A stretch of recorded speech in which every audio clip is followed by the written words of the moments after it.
things that always bugged me about this idea of conflict resolution was that I always felt like I had to compromise myself, that I always had to get to some sort of an agreement. And in the end, I wasn't being true to myself about what was really important to me. And I also felt like I was compromising myself for everybody around me who felt uncomfortable in the interaction or the conflict that I was having with the other person. So I was actually compromising myself for everybody else in order to get to a resolution. And I struggled with that. And I struggled and I struggled. But where I am now and what I truly believe now, it is not about conflict resolution. It is about conflict transformation. So what's conflict transformation? How do we transform conflict? Conflict transformation comes from transformative mediation theory. And that theory is, it redefines what conflict is. Conflict now, instead of having a disagreement where there's two sides and they can't agree, instead of that, conflict is a crisis in human interaction.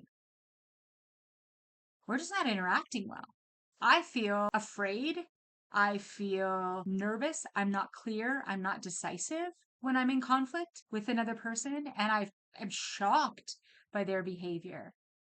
I don't trust them. I'm unwelcoming. I'm suspicious of them. That's what conflict is. So our interaction is in crisis.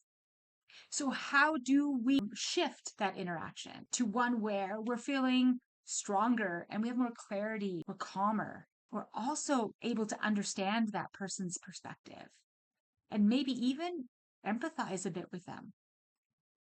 We get there by understanding that each of us are human. And when we're in conflict, we are bringing our stuff to the table and stuff that we don't even know.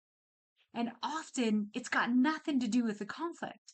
It's got to do with our learned behaviors, our patterns, our traumas, our identity. They are showing up right now.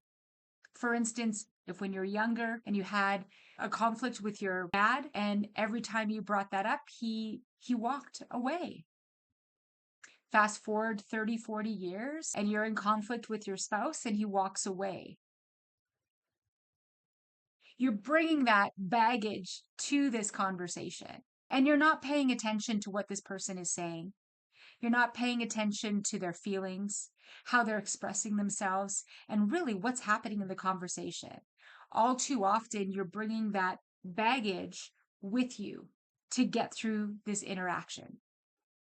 And so unpacking that baggage, understanding what that is, and the more that we can understand it and reflect and learn, we start to learn about ourselves and how we respond in conflict. And is that how we want to respond? Is that how we want to show up? The more that we can practice to be self-aware, to be present, then we can actually be in the conversation instead of just reacting to what's happening at the moment. So moving from that idea of conflict resolution, where that feeling of compromising yourself for everybody else to get along, to a place where you're in an interaction with someone and you're actually doing what's best for you and being able to see that person in a different light. That's gold. And you've all done it. You've all had those experiences. So it's possible.